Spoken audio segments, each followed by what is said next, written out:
Hello aspirants, welcome to S2IS। इस video में हम बात करेंगे कि हिस्ट्री में जितने भी क्वेश्चंस आए थे, हिस्ट्री में जितने भी क्वेश्चंस आए थे 2024 के प्रीलिम्स में, उसके सोर्सेस क्या थे। इन सोर्सेस को हम प्रूफ्स के साथ देखेंगे और उसके बाद आगे वीडियो में सबसे पहले तो हम इनको प्रूफ के साथ देखेंगे और उसके बाद हम देखेंगे कि ये क्वेश्चन जो हम देख रहे हैं ये मल्टीपल सोर्सेस से आए। ठीक है, मल्टीपल सोर्सेस से आने का मतलब ये हुआ कि हमारे मन में ऐसा एक सवाल आएगा कि क्या जो NCERT हम पढ़ते हैं या फिर स्टैंडर्ड बुक्स पढ़ते हैं ये सफिशिएंट है, एनफ है हिस्ट्री के लिए, या फिर हमें अपने सोर्सेस को रिकॉन्सिडर करने की ज़रूरत है। एंड फिर हम बात करेंगे कि इसका सॉल्यूशन क्या है। अगर मल्टीपल सोर्सेस से क्वेश्चंस आ रहे हैं तो what is the solution, what is the way forward. ठीक है, तो चलिए सबसे पहले देखते हैं कि ये क्वेश्चंस आए कहाँ से। पहला क्वेश्चन है ये पार्टी और उसके लीडर से रिलेटेड, और ये जो स्क्रीनशॉट्स यहाँ पे आप देख रहे हैं ये सोशलिस्ट पार्टी के लिए, फिर ये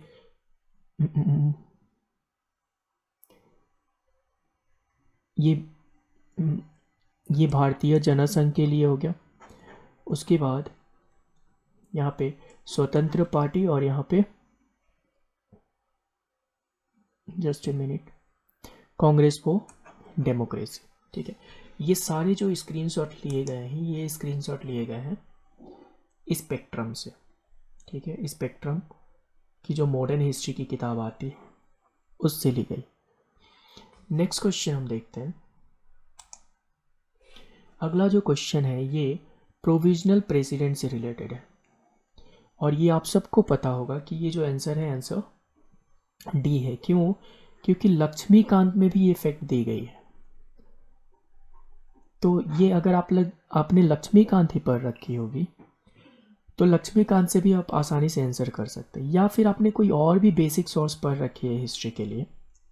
ठीक है, किसी भी बेसिक सोर्स से अगर आपने हिस्ट्री ऑफ इंडियन कॉन्स्टिट्यूशन पढ़ रखा है या फिर इवोल्यूशन ऑफ इंडियन कॉन्स्टिट्यूशन पढ़ रखा है तो उसमें ये इतना इम्पोर्टेंट फैक्ट है कि हर एक बुक में ही ये आपको मिल जाएगा। तो सेकेंड सोर्स देखा हमने कि सेकेंड क्वेश्चन जो है वो लक्ष्मीकांत से, दो चीज़ें स्टैंडर्ड सोर्सेज से हैं। देन थर्ड क्वेश्चन जब आप देखते हो तो ये क्वेश्चन, ये जो स्क्रीनशॉट है ये स्क्रीनशॉट लिया गया है उपिंदर सिंह की किताब से। उपिंदर सिंह की एंशियंट हिस्ट्री की और मेडिएवल हिस्ट्री की किताब आती है जो कि बहुत बल्कि है, ऑलमोस्ट 1000 पेजेस की है। ठीक है, इस किताब से ये ली गई है।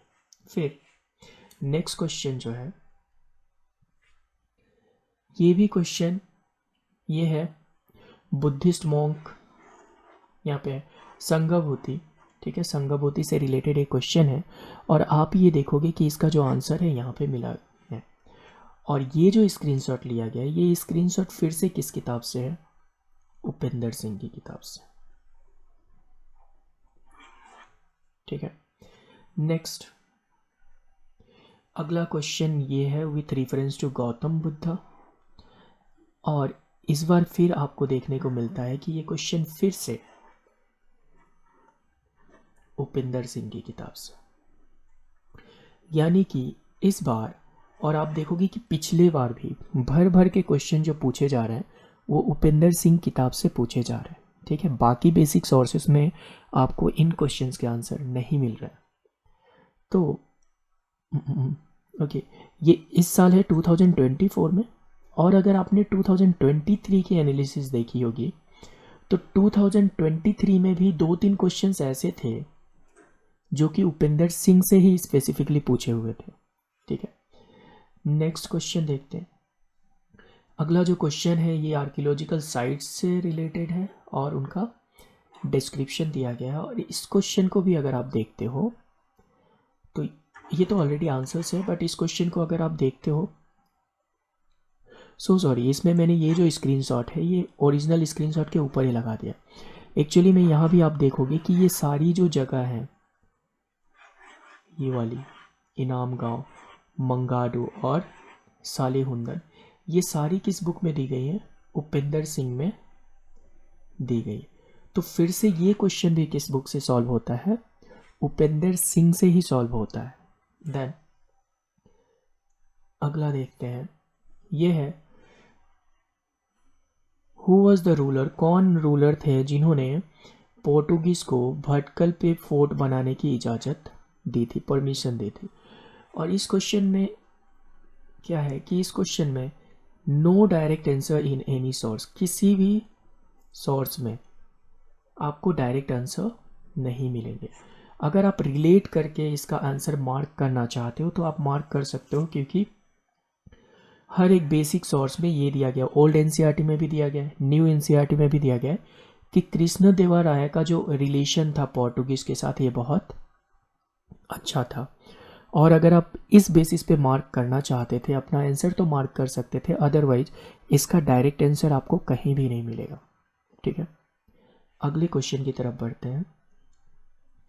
हमारा जो अगला क्वेश्चन है वो है लैंड सेटलमेंट वगैरह से या फिर कॉर्नवालिस से हम बोल सकते हैं। और इसका जो आंसर आपको मिलेगा वो मिलेगा स्पेक्ट्रम में। ये स्पेक्ट्रम के स्क्रीनशॉट्स हैं और यहाँ पे आप देख सकते हो कि रतवारी सिस्टम से, और उसके बाद अगर ज़मींदार ने अपना लैंड रेवेन्यू पे नहीं किया तो उसकी ज़मीन को बेच दिया जाता था। ये भी फैक्ट यहाँ पे दिया गया है। ठीक है, नेक्स्ट अगला जो क्वेश्चन है इसमें बोला गया है कि देयर आर नो पैराबल्स इन उपनिषद्स। ठीक है, ये जो स्टेटमेंट है, ये जो पहला स्टेटमेंट है, नो बेसिक या फिर स्टैंडर्ड सोर्स, किसी भी स्टैंडर्ड सोर्स में आपको नहीं मिलेगा। और मैंने जितनी किताबें देखी उनमें कहीं भी ये सोर्स नहीं मिला। ठीक है, बट ये जो सेकेंड स्टेटमेंट है, ठीक है, तो ये on the basis of common sense कि नो पैराबल्स, एकदम ही एक्सट्रीम स्टेटमेंट दे दिया, इस बेसिस पे हम इसको रॉन्ग कर सकते थे। और ये जो Upanishads were composed earlier than Puranas, ये बात बिल्कुल सच है, क्योंकि उपनिषद्स का कंपोजिशन कब हुआ था?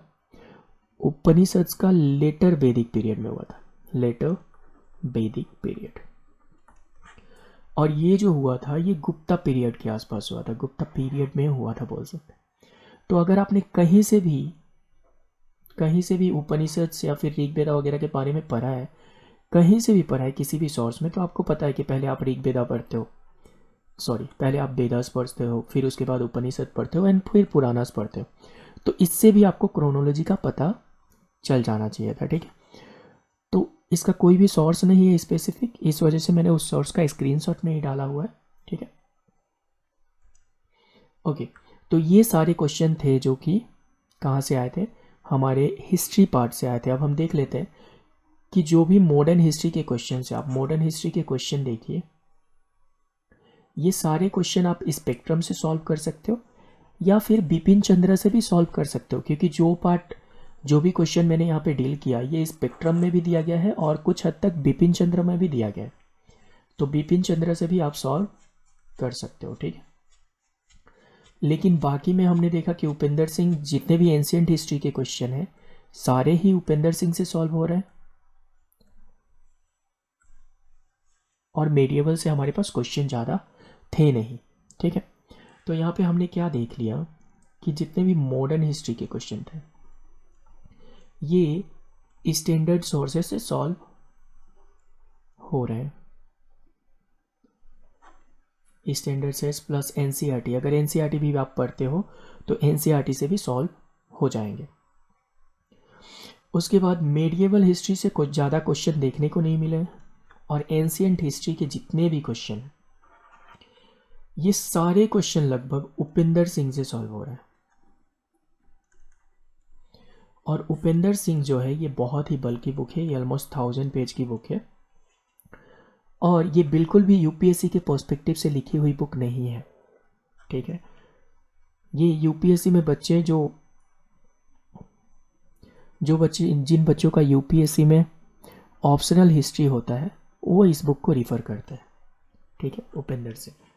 तो हमने देख लिया कि प्रॉब्लम क्या है। ठीक है, एंशियंट हिस्ट्री मल्टीपल सोर्सेज से पूछी जा रही है, तो इसका सॉल्यूशन क्या है?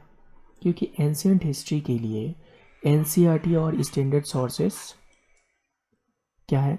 रिलेवेंट नहीं रहेगा। मतलब हम पढ़ तो जरूर सकते हैं क्योंकि हमें ये पता नहीं है कि यूपीएससी का स्टैंडर्ड सोर्सेज से क्वेश्चन पूछने लगेगी, बट ये ज़्यादा रिलेवेंस यहाँ पे एंशियंट हिस्ट्री के लिए ये स्टैंडर्ड सोर्सेज और एनसीईआरटी रिलेवेंस नहीं रख रहा है। तो क्या करना चाहिए हमें, what is the way forward?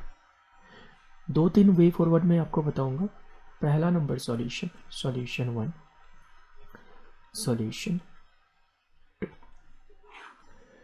First solution ये है कि जब आप पढ़ रहे हो, हिस्ट्री को पढ़ना चालू कर रहे हो, तो आप हिस्ट्री में मॉडर्न हिस्ट्री के स्टैंडर्ड बुक्स पढ़ो, मेडिएवल हिस्ट्री के स्टैंडर्ड बुक पढ़ो, और एंशियंट के भी आप स्टैंडर्ड बुक्स पढ़ो। स्टैंडर्ड बुक्स मीन्स क्या? आप एनसीईआरटी पढ़ लो, या फिर किसी इंस्टीट्यूट का नोट्स पढ़ लो, या फिर तमिलनाडु बोर्ड की बुक पढ़ लो। ठीक है, ये सब स्टैंडर्ड सोर्सेस है। ठीक है, ये करने के बाद ठीक है आप क्या करो, आप अपना बाकी पूरा सिलेबस ख़त्म करो। पॉलिटी पढ़ो,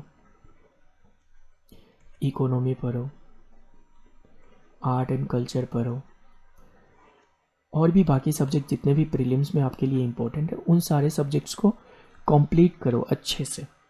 जब ये सारे सब्जेक्ट्स कंप्लीट हो जाते हैं तो आप क्या कर सकते हो, तो आप उपेंद्र सिंह का किताब उठाओ, और उसके बाद जो भी इम्पोर्टेंट डाटा आपको लगता है, ठीक है, जो भी इम्पोर्टेंट आपको लगता है उसको आप अपने स्टैंडर्ड सोर्सेस के नोट्स में ऐड कर लो।